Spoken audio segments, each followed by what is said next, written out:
exit. Ito tapos sa wala nino. Ito lang yung pinapapaya. Kaya pagkaputol yan, ito, wala nang bomba yan. Yan ang gamit siya. Bukod sa lip, nabasag yan. Ano babasag din yan? Oo. Mabasag yan pagka ano, walang fluid. Tapos umikot siya ng umikot. Yung iba hindi man basag. Ito na.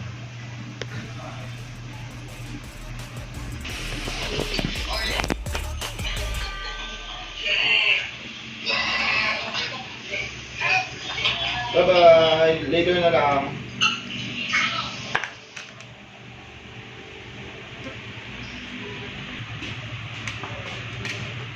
Pagka tumagal ako, post ko.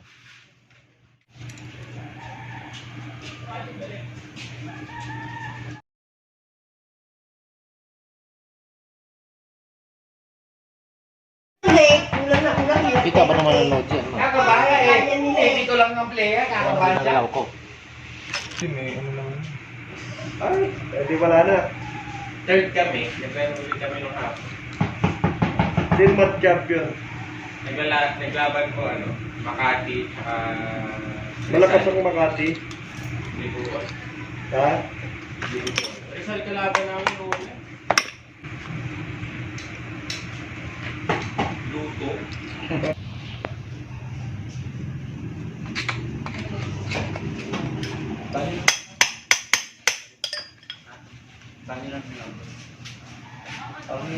Buo na pala yan eh, no? Yung housing niya na yan. Oo.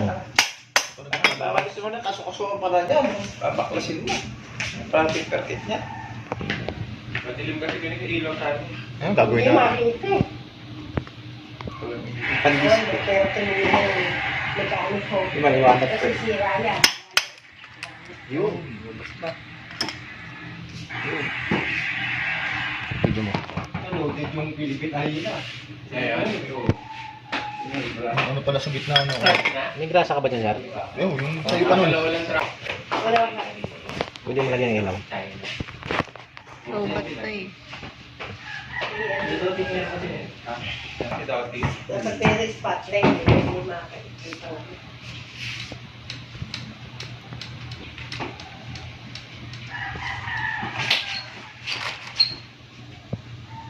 Steering gear pala yan? Pro steering pump. Steering pump? Hmm.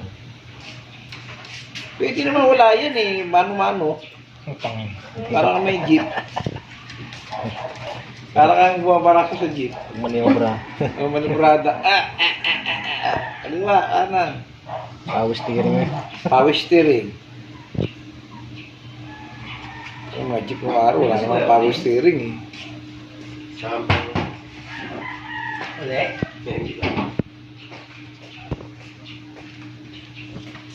Wala ka dumating Nick. Karating.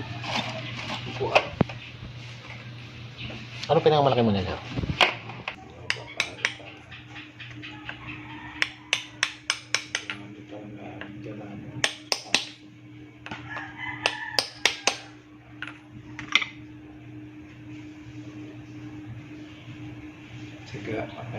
Tsaga ako dyan. Pagawin Nicky Boy, palitan. Niligyan ng lupa. Kinuha lahat ni Bilyar ng lupa rito. Ayan o. Nandiyan to, pinato ko lang yun.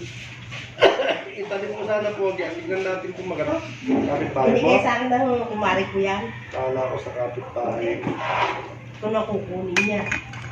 Marami naman yan doon sa San Jose.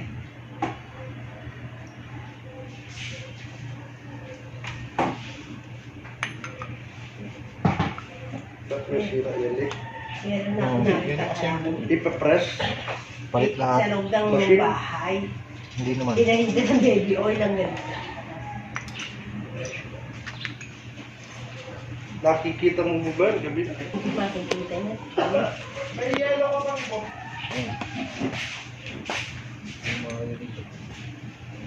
1 minute lang yan. Patay na. Lobat.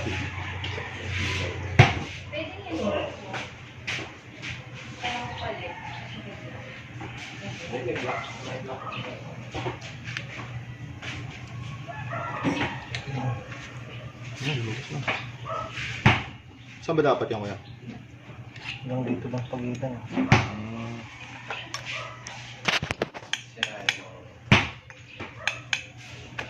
Yan, ganun lang dapat. Hindi, pasok na ho. Pasok. Pasok. Ganun lang dapat. Buti na, Marami. buti na Dapat lagyan ko ng pala, grasa. Nicolay, benta mo na yan. Bumili ka na ng bago. Pabili ka na kaya Tony Boris. Bibili tayo ng ano Tony kuya Paul. Boris. Bibili tayo ng... Ay, yung motor sa kanya. Ha? Yung motor sa kanya. Magnabara ka dyan. So, yung sa tropa namin nakalabara. Oo, kay Daddy Prince yan eh. Kasi, yan kasi dinala yung ano eh. So yan, ang mga master ang problema natin dyan, mga master. So yung bearing kasi na yan, kailangan yan tanggalin kasi papalitan natin yan ng bago. Ha? Sana kayo ma-press. So mahirap po tanggalin yan pag wala tayong press machine. So tingnan mo yung ginagawa ko dyan, pinupukpuk ko lang yan. So yan ang pinakamadaling paraan at yan ang pinakaparaan natin kasi wala naman tayong press machine. So pupukin nyo lang yan. Mas maganda yan, maghanap pa yan ng basahan. Tapos, huwag nyong pukpukin yung pinaka-shop. Lagyan nyo ng ano, katulad yung ginawa ko, nilagay ko yung nut niya, tapos pinukpok ko ng sanat ako ng pukpok. So yan. So wala naman problema yan kasi hindi naman yan mabibilog, mga master. Kasi sanat. Huwag lang pukpukin yung pinaka-shop niya. Kasi hindi mo na naman ipapasok yung bearing pagka pinakasok mo yung bago. So, utay-utay lang master. Kasi kailangan naman talaga sa trabaho natin, kailangan ng tiyagayan. Kasi hindi naman na makukuha yan sa isang tirada lang, kumbaga. So, kailangan pag-isipan ng bawat galaw dyan. Kasi yan, nag-iisa lang yung shop na yan.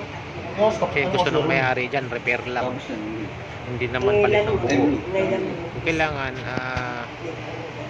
walang tsaga-tsaga lang, matatanggal din yan. So ngayon, nilagyan ko rin ng basahan para hindi matulog madamage yung nut. Tapos ikot-ikutin nyo rin yan. Tapos palo, ikot. So, tuloy-tuloy lang. Yan mga master, ang ginawa ko dyan. Kasi yan ang pinaka-shop nya eh. Kasi yung bearing na yan, maingay na po yan. Kaya kailangan natin palitan ng bago yan. So, diretso lang. Habang tinitingnan lang. Tansyado lang yan, master, ang palo dyan. Kumbaga para hindi rin masaktan yung kamay nyo. Kasi hindi mo yan pwedeng tulad yan. Gagamitin yan bukas ng mayari. So, kailangan matapos na yung gabi na yan. So, yan. At least, yan mga master. Natanggal natin sa wakas. Oh. So, mapapansin nyo yun. Oh. Diba? Para play yan, hindi mo ano Tapos, yan. papalitan natin yan ng bago. Kasi ang binili lang po ng mayari dyan, yung repair kit lang. Para lang dyan sa power steering yan. So palit po yan ng bearing, mga master. So tingnan nyo mga master kung paano ko papalawin yan. Layo ng agwat yung sa Isuzu, parang 2.5 Sa pagpalit po ng bagong bearing. So lagyan nyo lang din ng konting grasa yan. Yan, kanyan po yung ginagawa ko dyan. Yan. 2.5. Tapos, ang bearing mga master, wala naman po yung baliktaran sa power steering pump. So, Kung ano kaya yung mga repair kit na kahit ganyan, sa side dyan, pwede nyo muna. So, lagyan nyo na lang ng lubrication. talaga man. Yung grease yan. Tapos, saka nyo ngayon, pasok yan. Yan. Okay, pasok mo na. Ano ba yan? Yung pump? So, yan, tinignan ko po yan mga master. No? Yung kapal, tapos yung Yung nasa sa gitna. So, press na press po yan. Yung nabili nila ni sir na repair kit, press na press po yan. Box. Yan. Diyan mga master, pwede ka gumamit dyan ng Baka may socket. repair kit din yung box, wala ba? Meron. Ayan o, kaya yan, pandubli mo yan mga master para hindi masira yung isa. So, ganyan lang po yan. May bukas rin Kaya yun. mga master, nilagay ko po yung socket. Yung tip socket mga master, nasaktong-sakto lang dun sa matigas na bahagi ng bearing. Siyempre sa matigas na bahagi ka yan. Tapos lagyan nyo sa pen, lapag nyo ganyan, tapos Tatag mo ganyan para hindi masaktan yung kamay nyo. Hawak lang maigi, kunting tiyaga lang yung master, pasok yan. Tingnan nyo mga master. Siya po sa lolo. Kasama ng asawa niya. Wala. Bakit? May kinapay pala dito. Oh. Kinapay ka kaya Pogs, oh. Ay, busog na. May langis naman. May ano, di ba? Grasa. May grasa yan. Higpit talaga, no? Oo. Ano talaga? Fix na, nakapix eh. Ito lang.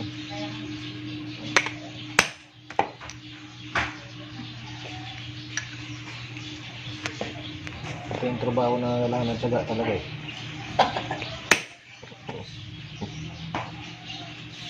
Kunin nyo na, Bin. Naka 12 years ka. Kapag yung pangalan ako, kala siguro nila, napakarami kong pera. Para may puhulan ako eh. Namatila namin niya. So yan mga master, malapit na yan. Tingnan nyo. Pag may tiyaga, may nilaga. Di tapos. Oh, di ba? Ayos. Siya mga master. Sakto-sakto po yung sukat niya. Tingnan nyo lang hanggang sa matapos natin yung mga gawa natin yan.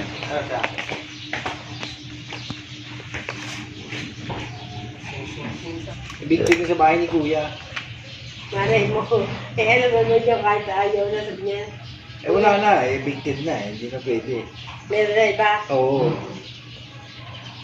May sakit daw eh. Kaya talaga sama-sama nang naiisip mo. Kasi hindi niya pinagpatuloy yung mga nag-iibig.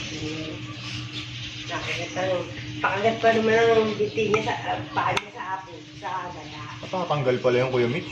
Natatanggal pala kanina, no? May guide lang. Ah, may guide. May guide lang. Bagay mo. Wala nang alaw. Wala na.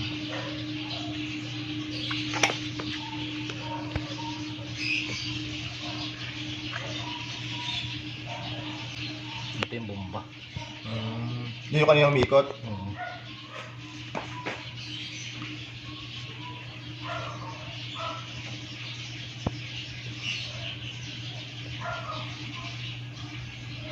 Pag ko naman bukas. Kaya nga. Tama, no? Dito na naman. Hindi bukas kayo po. Ha? Sunday. Hindi, may hearing yan eh. Sila. Bukas. Yan, yung dalawa ni Boris magkasama. Meron. Ray, pa tsaka ax naman si Boris. Yung binigay ko. Kasi tinatawagan ko to si Wala pa hearing yun. Hindi mo, Di ba inventory ngayon? Oo. hindi, sa ano yun eh, fiscal. Kailan inventory nyo? Kailan ba inventory? Ngayon. Ngayon, di ba? Hanggang...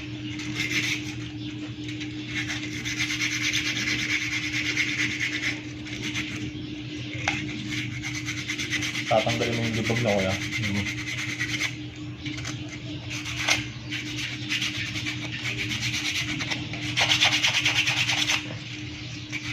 Nagawa na naman ang panahon eh.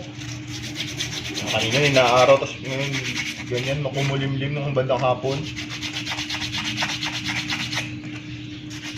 Pag nag-fiesta na silang, yun na nag-iiyak. Alam mo, pagkatapos ng fiesta, mainit naman.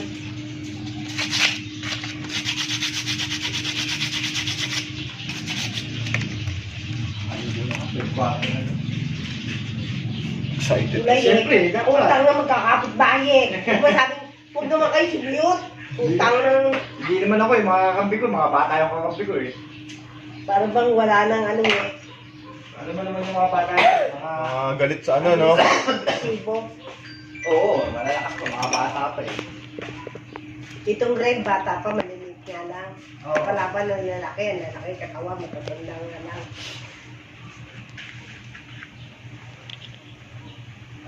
Dito mga master, sinabi ni sir, bakit daw nilalagyan ko ng grasa yan?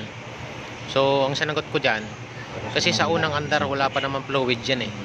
Iwas friction. So bago dumating dyan ang fluid na yan, mga Saan galing sa mo ako ng fluid iigan? dun sa may reservoir tank ng power steering. Pag umiikot yung pulley, So kailangan may konting grasa yan para iwas friction pa sa ano eh, reservoir. sa unang andar. Saka pala sa So kasi iikot ng ano yan eh, iikot yung pulley sa drive belt. So iingay yan sa unang andar. So para hindi ma-damage yung internal damage niya, so nilagyan natin ng brace mga master. Tanghali. Yan ang mga technique dyan. Kasi nagbili pa akong pyesa eh. Dapat yan ngayon, hindi natatagas talaga. Natagas na. Walang singaw.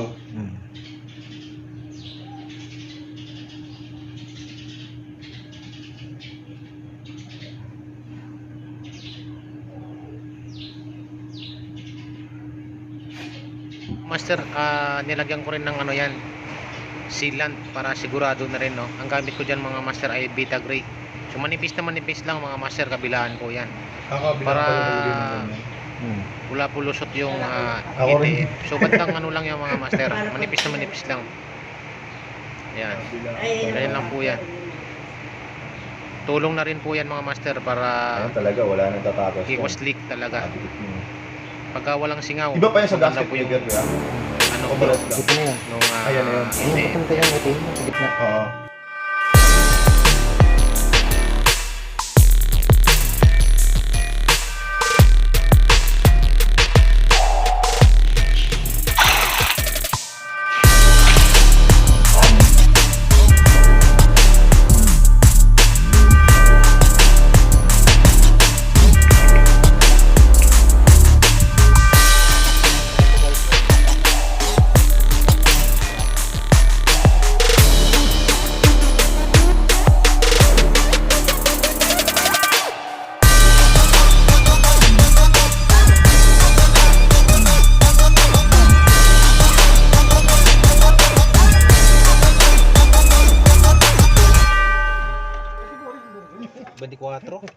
Abuti mayroong isa rin sa mga dahilan, no, kung bakit nasisira yung power steering pump natin, kasi tingnan mo yung dumi na nakuha ko dito sa reservoir tank ng ETF, no.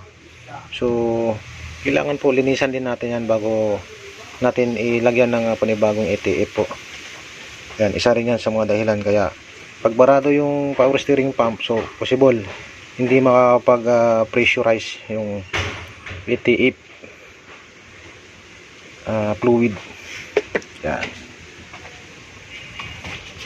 So ito guys, tinanggal ko na agad. Tinanggal ko na lang yung division niya sa loob, no, para talagang malinisan natin ng maigi. Ay no, ang dami pong parang aribaba po. Ayan siya. Kita ba? Yan, no.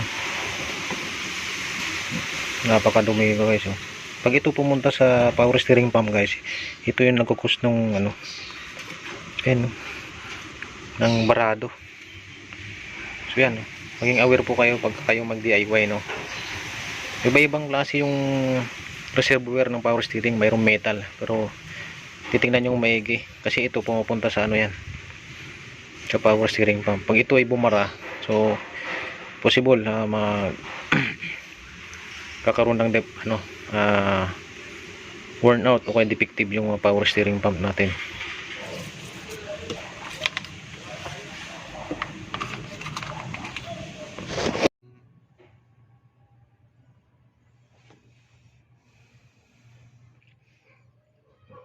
Kalimutan ko rin magdala.